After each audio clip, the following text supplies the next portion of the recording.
여러분 안녕하십니까. 서버의 난불로 한꺼번에 마비됐던 정부 업무 시스템들이 차례로 복구되고 있습니다.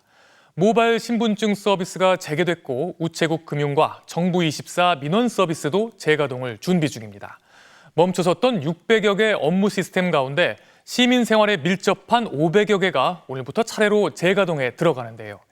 이재명 대통령은 긴급 비상대책회의를 열어 중요 민생 관련 시스템은 밤을 새서라도 신속하게 복구하라고 지시했습니다. 먼저 복구 상황을 류현준 기자가 보도합니다. 전산 시스템 복구 절차는 오늘 새벽부터 바로 시작됐습니다.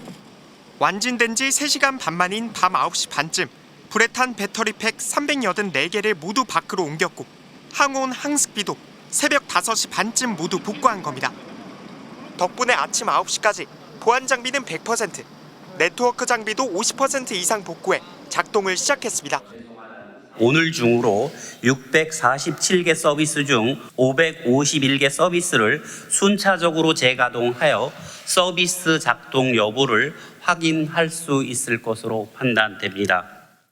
모바일 신분증은 조폐공사 데이터 센터로 전환을 완료하면서 새벽 3시쯤부터 이용이 가능해졌고 학교 현장에서 쓰는 교육행정정보 시스템 나이스도 오전 11시부터 정상 작동되고 있습니다. 정부는 정부24와 우체국 금융, 안전신문고처럼 국민 재산과 안전에 관련되는 시스템부터 우선순위에 따라 복구를 추진할 방침입니다. 우체국 금융과 정부24 등 직접 피해를 입지 않은 다른 층에 있던 시스템들은 재가동 가능 여부 확인에 들어갔지만 우체국 우편과 조달 시스템 등 화재가 발생한 5층에 있었던 시스템들은 분진 청소에만 2주가 소요될 것으로 예상됩니다. 또 이번 화재로 전소된 96개 시스템은 대구 센터의 클라우드 서비스로 이전하기로 해 가동까지는 시간이 꽤 걸릴 것으로 보입니다. 이재명 대통령은 국민 불편을 끼쳐 송구하다며 신속한 시스템 복구를 지시했습니다. 국정의 최고 책임자로서 송구하다는 말씀을 먼저 드립니다. 특히 취약계층 지원, 여건 발급 등 중요 민생 관련 시스템 복구는 밤을 새서라도 최대한 신속하게 복구하기 바랍니다. 소방과 경찰, 국립과학수사연구원은 현장 감식에 착수해 화재 원인 규명에도 속도를 내고 있습니다. MBC 뉴스 류현준입니다. 하지만 아직 불편한 곳도 적지 않습니다. 무인 민원 발급기에선 여전히 증명서가 발급되지 않고 우체국에선 돈을 찾지 못하고 있습니다. 전산 시스템이 막히자 예전처럼 직접 손으로 작업하는 곳도 늘고 있습니다. 이재인 기자가 현장을 취재했습니다. 여행객으로 가득한 김포공항 국내선 청사 안. 무인 민원 발급기 앞이 한산합니다. 국가정보자원관리원 화재 영향입니다. 이렇게 증명서 발급이 불가하다는 알림이 떠 있습니다. 실제로 해보면요. 이렇게 주민등록번호를 조회할 수 없다고 뜹니다. 미성년자 자녀 탑승을 위한 가족관계 증명서를 미리 준비하지 못한 부모는 진땀을 뺐습니다. 화재 때문에 접속이 안 돼가지고 빼는데 조금 애로사항이 있어서 되게 여러 군데 찾아봐서 겨우 빼기는 했거든요. 부동산 거래에도 차질이 이어지고 있습니다. 거래 신고나 주택 임대차 계약 신고는 온라인으로 할 수 없습니다. 건축물 대장을 발급받는 세움터의 일부 서비스가 중단되면서 공인중개사들도 애를 먹고 있습니다. 건축물 대장을 확인해서 이게 적법한 건물인지 아니면 불법 건축물인지 이런 부분, 그리고 평수 이런 걸 다 확인해야 되는데 우체국 금융도 먹통 상태 그대로입니다. 입출금과 이체는 물론 ATM기 이용, 보험료 납부 등 금융 관련 모든 서비스가 중단됐습니다. 우편 서비스의 경우 오프라인 체계로 전환해 배달 업무를 진행하면서 업무 부담이 늘고 있습니다. 우정사업본부는 중단됐던 서버 시스템을 다시 가동해 우편, 금융, 보험 등 서비스가 정상 작동하는지를 점검하고 있지만 복구 예상 시점을 확정하지 못했습니다. 사태가 장기화할 경우 택배 물량이 늘어나는 추석을 앞두고 운송에 차질이 빚어질 수 있습니다. 아날로그 시대로 거꾸로 돌아간 듯한 모습도 곳곳에서 목격됐습니다. 기존 모바일 출입증으로는 정부 서울청사 출입이 불가능했고 불법 주정차 단속 결과도 손으로 기록해야 했습니다. 일부 재개된 서비스도 있습니다. 문자 신고가 안 됐던 119 긴급 신고의 경우 현재 이상 없이 운영되고 있습니다. 모바일 신분증 역시 신규 발급 등은 어렵지만 기존 단말기에 깔아놓은 신분증의 경우 사용이 가능합니다. MBC 뉴스 이재인입니다. 이번 사태를 부른 대전 국가정보자원관리원 화재 현장에선 오늘 화재 원인 규명을 위한 합동 감식이 이루어졌습니다. 지금은 국가행정망 복구 작업이 진행 중인데요. 현장 연결해 보겠습니다. 이혜영 기자, 복구 작업은 지금 어떻게 진행되고 있습니까? 네, 이곳 대전 국가정보자원관리원은 불이 났던 5층 전산실을 제외하고 모든 층 곳곳에 불이 켜져 있습니다. 화재 피해를 입지 않은 장비를 중심으로 복구 작업이 진행되고 있습니다. 어제 김민석 국무총리가 방문하며 곳곳이 불타고 그을은 전산실 내부 모습이 일부 공개됐는데요.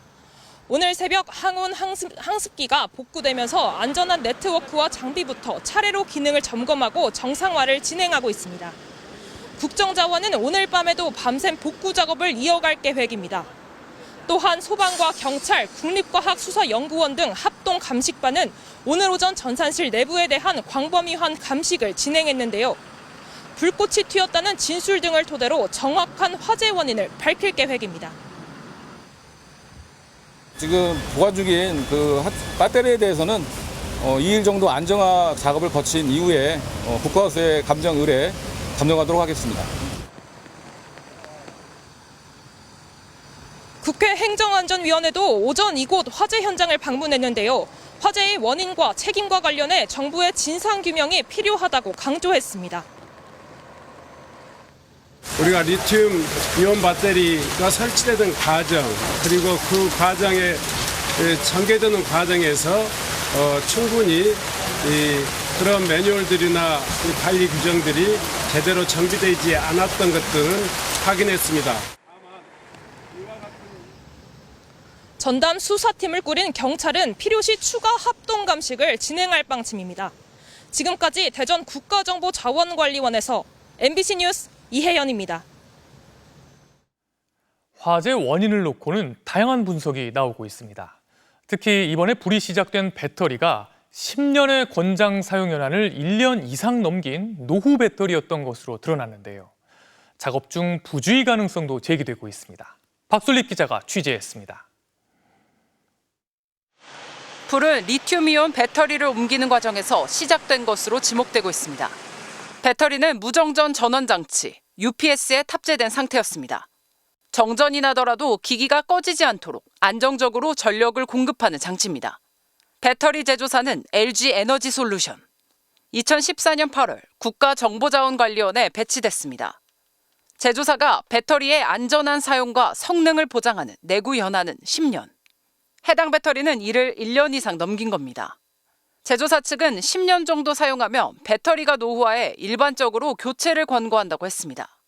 화학 소재의 특성상 10년이 지나면 이상이 발생할 수 있다는 겁니다.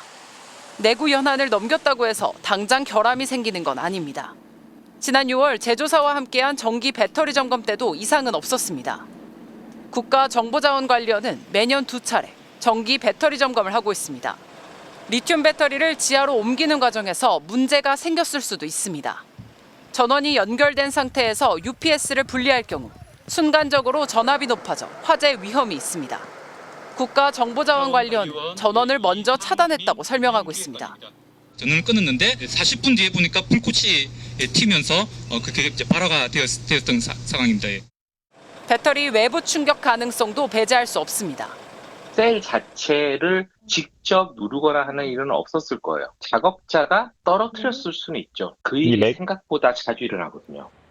경찰은 총경급 팀장이 이끄는 20명 규모 전담 수사팀을 꾸려 화재 원인을 규명하는 데 수사력을 모으고 있습니다. MBC 뉴스 박솔립입니다.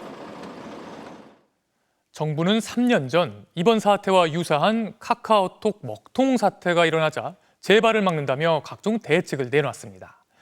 그런데 민간 기업에 대해선 엄격히 적용하면서도 정작 공공기관은 제외해 이번 국가전산망 마비 사태를 불러왔다는 지적이 나오고 있습니다. 김윤미 기자가 취재했습니다. 3년 전 대규모 카톡 먹통 사태를 일으킨 판교 데이터센터 화재 이후 정부는 관련 규정을 고치며 대비책 마련에 나섰습니다. 데이터 센터의 경우 배터리 간 간격을 충분히 확보하고 필요할 경우 불에 타지 않는 소재로 격벽을 만들어 전산 장비와 배터리 보관 공간을 분리하게 했습니다. 또 배터리 상태를 10초마다 확인할 수 있는 시스템과 CCTV를 의무 설치해 혹여 사고가 나더라도 사고 당시의 상황을 낱낱이 기록하도록 했습니다. 하지만 이런 대책은 민간 기업에만 적용됐습니다. 민간은 방화 커튼을 치게 돼 있어요. 걔만 타게 만드는 거거든요. 지금 같은 경우는 배터리가 전소가 됐잖아요. 방화 커튼을 안 했다는 거고 옛날 시설이라는 거죠. 옛날에 꽤. 3년 전 카카오톡과 정부 시스템은 다르다고 했던 국가정보자원관리원장. 재복구 시스템은 실시간 백업된 자료로 3시간 이내 복구할 수 있도록 구축되어 있다는 말씀을 드립니다. 하지만 호언장담만 있었을 뿐 대비는 없었습니다. 일부 배터리에서 일어난 화재로 서비스 전체가 먹통이 됐고 데이터 백업은 돼 있어도 문제가 발생했을 때 곧바로 이어받아 작동하는 서비스는 준비돼 있지 않았다는 점은 카카오톡 사태와 똑같습니다. 심지어 국가정보자원관리원은 대전과 광주, 대구로 분산 운영 중인 선산망이 동시에 마비돼도 정상적 서비스를 제공하는 재해복구 전용센터인 공주센터를 2023년 5월에 이미 완공했습니다. 하지만 예산 부족을 이유로 공주센터는 지금까지 데이터 백업만 할 뿐 재해복구 기능은 구축하지 못하고 있습니다. MBC 뉴스 김유미입니다. 그럼 사회팀 박솔립 기자와 자세한 얘기 더 나눠보겠습니다. 박 기자, 이제 내일이 월요일이잖아요. 대란이 벌어지거나 그럴 가능성은 없습니까? 네, 사실 어제와 오늘은 주말과 휴일이라 대란이라고 부를 정도의 큰 혼란은 없었다고 봐야 할 것 같습니다. 그래서 정부도 주말을 골든타임으로 보고 내일부터의 혼란을 최소화하기 위해 복구 작업에 속도를 낸 건데요. 일단 국정자원 화재 이전과 같이 정상적인 서비스를 기대하기는 어려운 상황입니다. 직접적 화재 피해를 입은 96개 시스템 외에 551개 시스템 역시 내일 한꺼번에 복구가 되고 정상화되는 건 아닙니다. 제가 조금 전까지 정부24와 국민신문고, 복지로 등 한 번 더 확인해봤지만 여전히 먹통 상태 그대로였습니다. 마침 내일 월요일은 공공업무가 많이 몰리는 월말과도 겹쳐 걱정은 더 커질 수밖에 없는데요. 지금까지의 상황을 종합해볼 때 내일은 물론 당분간의 혼란은 불가피할 것으로 보입니다. 네, 지금 많은 분들이 어떤 서비스가 되고 어떤 서비스가 안 되는지 궁금하실 것 같은데요. 정리를 한번 해볼까요? 네, 오늘 국정자원이 어떤 시스템을 우선적으로 복구할지 설명 자료를 내놨는데요. 거기에서 일부는 확인할 수 있었습니다. 우선 화재의 직접 피해를 피한 시스템 551개 중에는 우체국 금융과 정부24 등이 포함되어 있다고 했습니다. 또 화재 분진을 청소하고 나서 기존 장비를 재가동할 계획을 밝힌 시스템도 있습니다. 여기에는 우체국 우편과 조달 등이 포함됐습니다. 이걸로 볼 때 우체국이 언제 복구될지는 가늠하기 아직 어려운 상황입니다. 정부는 사용자 수와 파급도 등을 합산해 정부 시스템의 등급을 나눕니다. 전소된 96개 시스템 중 국가법령정보센터와 국민신문고, 안전디딤돌은 1등급이고요. 국민재난안전포탈이나 국무조정실 등 정부 부처 홈페이지 등은 2등급입니다. 1등급과 2등급 역시 국민생활에 필수적이고 이들 시스템에는 복구에 상당히 시간이 걸릴 것으로 보입니다. 저희가 행안부 측에 먹통이 된 647개가 각각 무엇인지 확인해달라고 요청했는데요. 행안부 측은 각각 전원을 켜보면서 일일이 확인하고 있기 때문에 취합에 시간이 걸린다고 답했습니다. 네, 박솔립 기자 잘 들었습니다. 말도 많고 탈도 많았던 한강버스가 결국 내일부터 한 달간 시민 탑승을 중단하기로 했습니다. 그동안 정식 운항 열흘 만에 4번이나 선박에서 결함이 발견돼 운항 중단과 재개가 반복되는데요. 정말 이런 배로 출퇴근이 가능하다는 건가요? 변윤재 기자가 취재했습니다. 한강버스 마곡 선착장. 휴일을 맞아 한강버스를 타려는 시민들이 많습니다. 하지만 안내판에는 손글씨로 오후 3차례 축소 운항한다고 적혀 있습니다. 전체 4척 가운데 절반인 2척이 운항을 멈춘 겁니다. 서울시는 오전 출항 준비 과정에서 정비 필요 사항이 발견됐다고 설명했습니다. 그러다 갑자기 보도 자료를 내고 내일부터 시민 탑승을 중단하고 성능 안정을 위한 시범 운항을 한 달간 하겠다고 밝혔습니다. 열흘 사이 4차례 고장이 발생하면서 서울시는 내일부터 약 한 달간 운항을 중단하기로 했습니다. 한강버스는 지난 18일 정식 운항을 시작했습니다. 하지만 잦은 고장으로 운항 중단과 재개가 반복됐습니다. 지난 22일엔 선박 전기 개통 이상으로 강 항복판에서 회항하거나 출발하지 못했고 26일엔 방향타 작동 이상으로 선착장으로 되돌아와야 했습니다. 오늘은 두 척이 정비가 필요하다며 출항하지 못한 겁니다. 과연 성공할까 그런 생각이 많이 들었어요. 이렇게 막 고장으로 인해서 쉬니까 조금 주민으로서는 좀 마음이 좀 좋지는 않아요. 한강버스 사업을 선박 건조 경험이 없는 신생 업체에 맡길 때부터 예견된 일이었다는 지적도 나옵니다.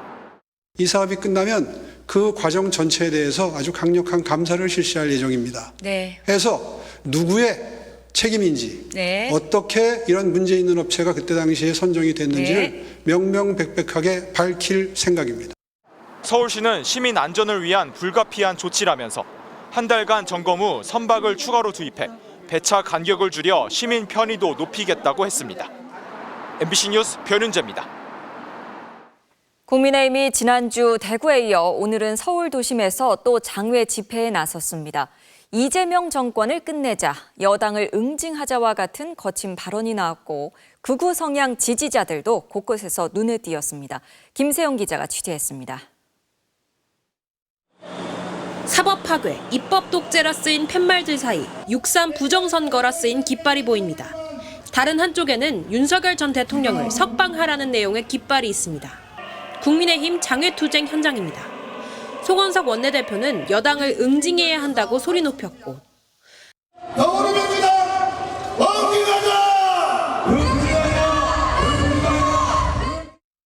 선거 개입 의혹이 불거진 조희대 대법원장을 적극 비호했습니다.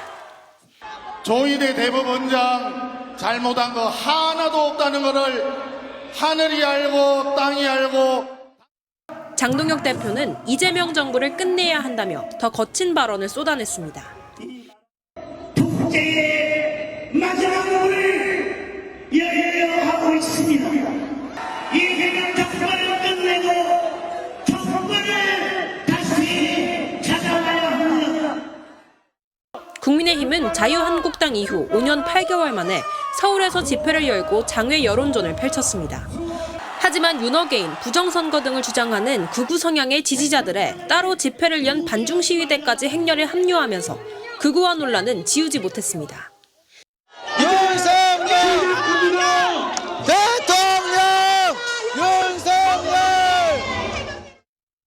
집회엔 국민의힘 추산 15만 명, 경찰 비공식 추산 만여 명이 참석했습니다. 국민의힘 의원 107명 중 집회에 나선 현직 의원은 지난주 대구와 마찬가지로 70여 명이었습니다. 국민의힘은 주말에도 당 내에서 필리버스터로, 당 외에선 대규모 집회로 대여투쟁에 집중했습니다. 다만 당 내에서도 장외 집회에 대한 회의적인 목소리가 나오면서 서울 집회를 끝으로 국민의힘은 당분간 잠대 투쟁에 집중할 것으로 보입니다. MBC 뉴스 김세영입니다. 조희대 대법원장이 모레 국회 법제사법위원회가 열기로 한 이른바 대선 개입 의혹 청문회에 불출석한다고 통보했습니다. 이번 청문회가 사법 독립을 보장한 헌법 등에 반한다는 이유를 들었는데요. 여당 법사위원들은 조 대법원장이 국민을 기만하고 있다며 출석을 재차 요구했습니다. 김상훈 기자입니다. 청문회를 나흘 앞두고 조희대 대법원장이 한 장짜리 불출석 의견서를 국회 법제사법위원회에 냈습니다. 이번 청문회는 진행 중인 재판에 대한 합의 과정 해명을 요구하고 있어 출석할 수 없다는 겁니다. 지난 5월 대법원이 단 9일 만에 유죄 취지로 파기환송한 이재명 대통령의 공직선거법 사건 재판이 아직 안 끝나 설명할 수 없다는 취지입니다. 그러면서 조 대법원장은 근거 법률들을 열거했습니다. 사법 독립을 보장한 헌법 103조, 합의과정 비공개를 정한 법원조직법 65조, 국정감사법 8조와 국회법 37조 등에 어긋난다는 주장입니다. 함께 증인으로 채택된 오경미, 이흥구, 이수견, 박영재 대법관과 천대엽 법원행정처장, 내란 사건 재판장인 지기현 부장판사도 같은 취지의 불출석 의견서를 냈습니다. 지난 5월 파기환송심 직후에도 대법관들은 이번에 낸 것과 비슷한 의견서를 국회에 내고 청문회 출석 요구에 불응한 바 있습니다. 헌법과 법률을 들먹이며 청문회 불출석을 말하는 것 자체가 헌법과 법률 위반입니다. 비겁합니다. 법사위원들은 조 대법원장이 불출석 의견서 뒤에 숨어 국민을 기만하고 있다며 청문회에 나와 진실을 밝히라고 촉구했습니다. 이번 청문회는 판결의 내용 자체가 아닌 기록조차 검토하지 않은 조급한 판결과 그로 인한 대선 개입 의혹을 확인하는 자리입니다. 조 대법원장이 끝내 불출석하더라도 여당은 청문회를 예정대로 진행하겠다고 밝혔습니다. 조희대 대법원장의 버티기에 재판 개입 의혹 규명이 늦어지면서 여당 일각에선 동행명령장 발부나 국회 증언감정법 위반으로 법적 조치를 취하는 방안까지 검토하는 걸로 전해졌습니다. MBC 뉴스 김상훈입니다. 15년 만에 카카오톡 전면 개편을 시행한 카카오가 원하지 않는 사람의 사진을 봐야 한다, 광고가 너무 많다 같은 이용자 반발이 계속되자 결국 첫 화면을 일부 수정하는 등 개선 방안 마련에 나섰습니다. 카카오는 이용자들의 반응을 면밀히 듣고 있다며 조만간 개선 방안을 공개하겠다고 설명했습니다. 트럼프 대통령이 미국 서부 오리건주 포틀랜드에 군 병력 배치를 명령했습니다. 그 이유를 보면 마치 전쟁 상황을 방불케 하는데요. 벌써 네 번째인 트럼프의 군대 배치는 최근 미국의 정치적 기류와 맞물려 예사롭지 않습니다. 워싱턴 김정호 특파원입니다. 미국 시간으로 토요일 워싱턴 근교에서 골프를 친 트럼프 대통령이 느닷없이 또 군 병력 투입을 명령했습니다. 이번에는 미 서부 오리건주의 포틀랜드시입니다. 자기가 이번 달 초 근거도 되지 않은 채 테러리스트들에게 장악돼 있다고 규정했던 도시입니다. These are paid agitators and they're very dangerous for our country. If we go to Portland, we're going to wipe them out. 국토안보부 장관의 요청에 따라 포틀랜드를 지킨다는 이유를 냈습니다. 지난주 자신이 국내 테러단체로 지정한 반파시즘 단체 안티파 등에 포위된 이민세관 단속국 시설도 지키겠다고 했습니다. 표현은 과격했습니다. 전쟁으로 황폐화된 도시라고 했고 국방부 장관을 전쟁부 장관이라고 칭했습니다. 필요하다면 전면적인 무력 사용을 승인한다고까지 했습니다. 마치 반란이나 내전이 난 것처럼 색깔을 씌웠지만 도시는 평온했습니다. Where they don't belong, rouse up local populations. People are jogging, the weather's out. It's like, where's the emergency? 주요 도시에 군대를 배치하는 건 네 번째, 모두 야당 자치단체장 지역입니다. 지난 6월 무자비한 이민자 체포에 저항하는 시위가 격렬했던 로스앤젤레스의 해병대와 주방위군을, 워싱턴 DC엔 범죄 단속을 이유로 군대를 보냈습니다. 멤피스도 공화당 텃밭인 테네시주에서 특이하게 민주당이 강세인 중소도시입니다. 오리건주 지사와 포틀랜드 시장은 위법한 명령을 즉각 철회하라고 촉구했습니다. Oregon is our home. It is not a military target. Any deployment would be an abuse of power and a misuse of federal troops. 좌파와의 전쟁을 선포하고 언론을 겁박하고 위기를 과장하는 장면이 마치 한국의 계엄을 연상시킵니다. 극우 성향을 드러내고 있는 트럼프의 상습적 군대 동원이 예사롭지 않아 보이는 이유입니다. 워싱턴에서 MBC 뉴스 김정호입니다. 지방의회 의원들의 외유성 해외 출장에 대해 계속 보도하고 있는데요. 의원들이 어떤 일정을 소화하는지 살펴보시죠.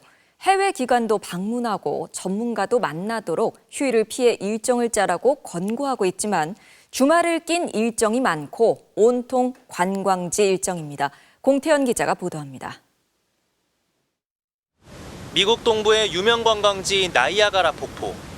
현지 시각 지난 12일 토요일 서울 동작구 의회 의원 14명이 이곳을 방문했습니다.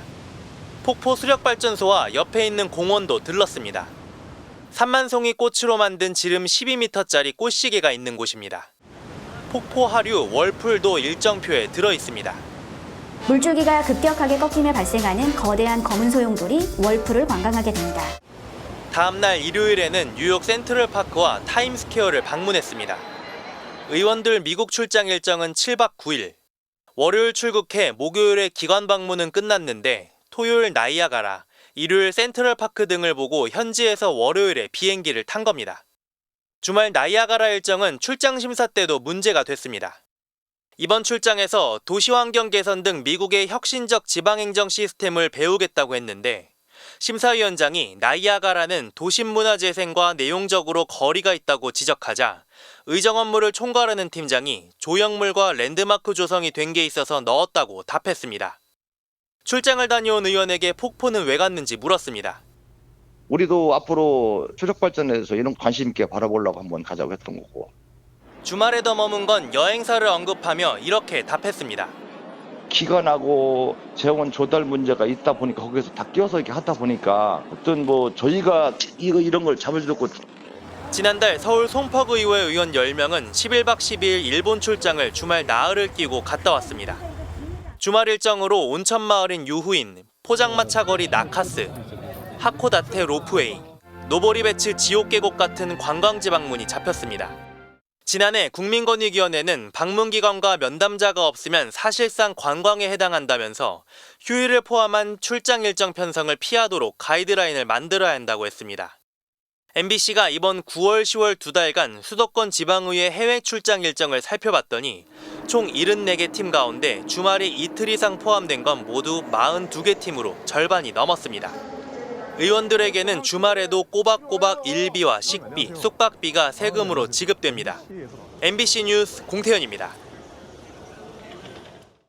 요즘도 계속 뜨거운 인기를 이어가고 있는 영화 K-팝 데몬 헌터스의 장면들인데요.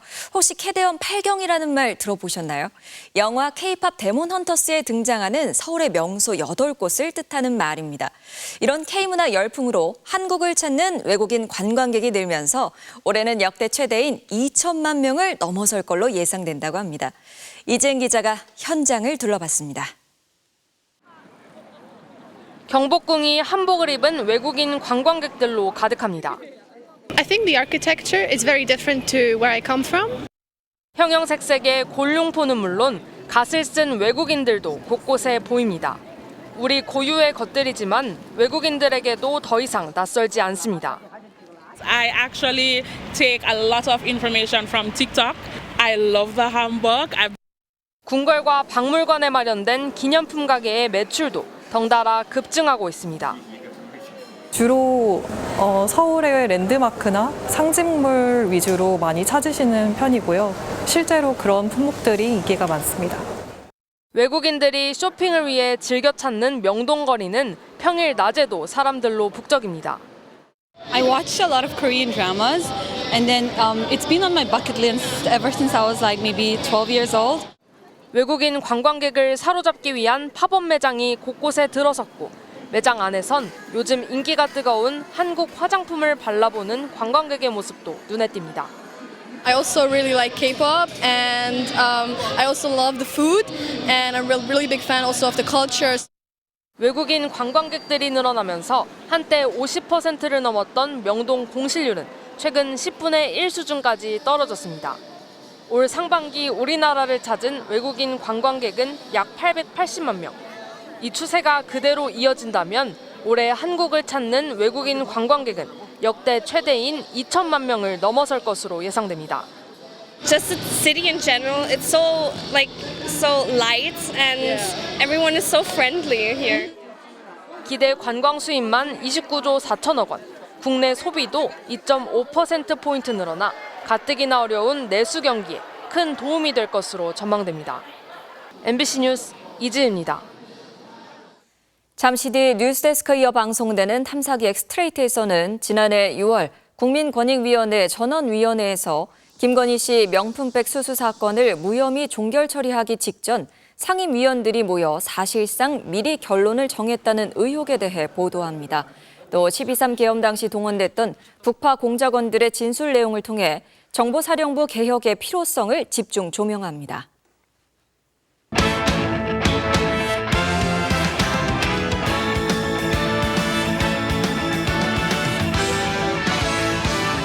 일요일 밤 스포츠 뉴스입니다.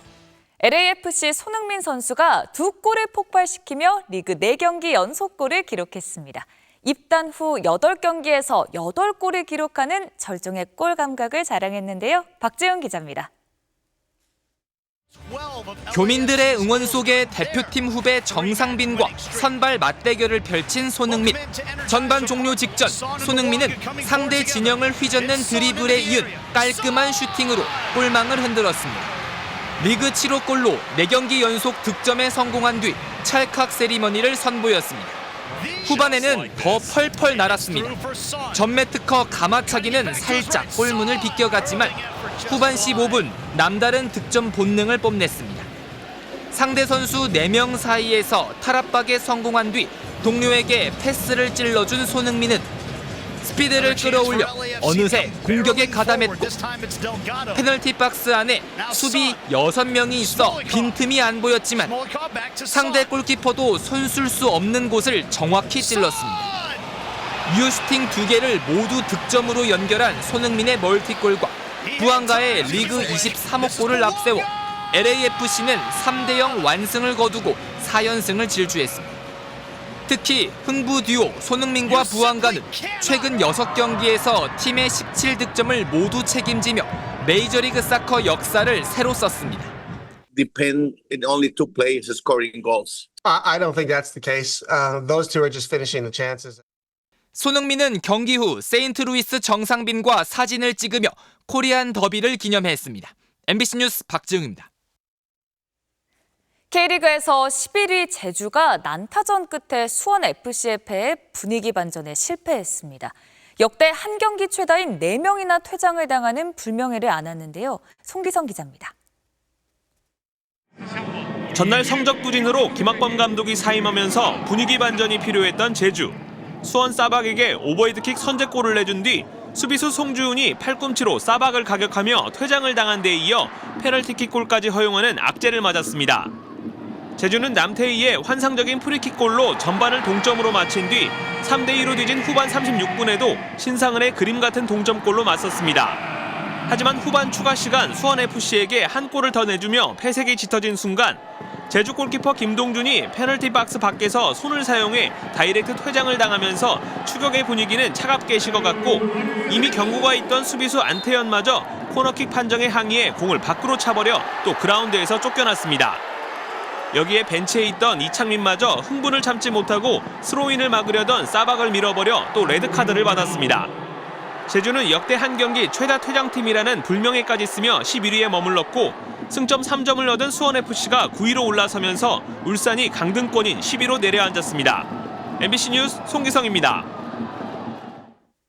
배드민턴 남자 복식 세계 1위 서승재 김원호조가 안방에서 열린 코리아 오픈에서도 정상에 올랐습니다.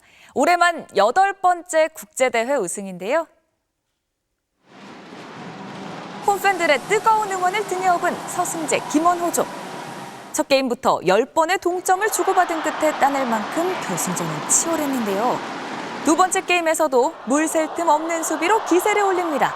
받기 어려운 자세에서도 다 받아내죠. 결국 2대0으로 승리하며 올해만 국제대회 8번째 우승을 차지했는데요.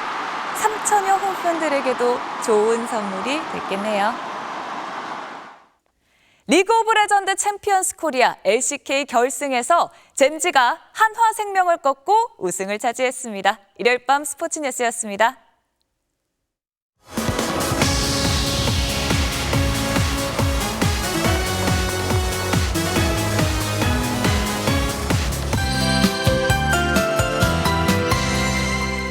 이제 비는 대부분 그쳤습니다. 늦은 밤부터 내일 새벽 사이에는 안개가 자욱하게 끼겠습니다. 특히 중부 내륙과 경북 북부를 중심으로는 가시거리가 50m까지 좁혀지는 곳도 있겠습니다. 출근길 안전운전 하셔야겠습니다. 또 오늘은 종일 서늘했는데요. 내일부터 낮 기온이 다시 오르겠습니다. 내일 낮 최고 기온을 보시면 서울 25도, 청주 26도, 광주 25도로 오늘보다 2도에서 5도가량 높겠습니다. 위성 레이더 영상을 보시면 동해상으로 비구름은 대부분 빠져나갔습니다. 하지만 아직 남부지방 곳곳에서 산발적으로 비가 내리고 있는데요. 남해안과 제주를 중심으로는 내일 새벽까지 비가 이어지는 곳이 있겠습니다. 내일은 하늘에 가끔 구름 많겠습니다. 늦은 오후 한때 충북과 경북 북부 산지에서는 소나기가 오는 곳이 있겠습니다. 내일 아침 기온은 서울 17도, 춘천 15도, 대구 18도로 출발하겠습니다. 한낮 기온은 서울 25도, 광주 25도, 부산 27도 안팎까지 오르겠습니다. 모레는 중부를 중심으로 비가 조금 내리겠고요. 목요일 밤에 전남과 제주를 시작으로 금요일 충남과 남부지방에서 비가 내릴 전망입니다. 내셨습니다. 일요일 뉴스데스크 여기서 마치겠습니다. 함께해 주신 여러분 고맙습니다.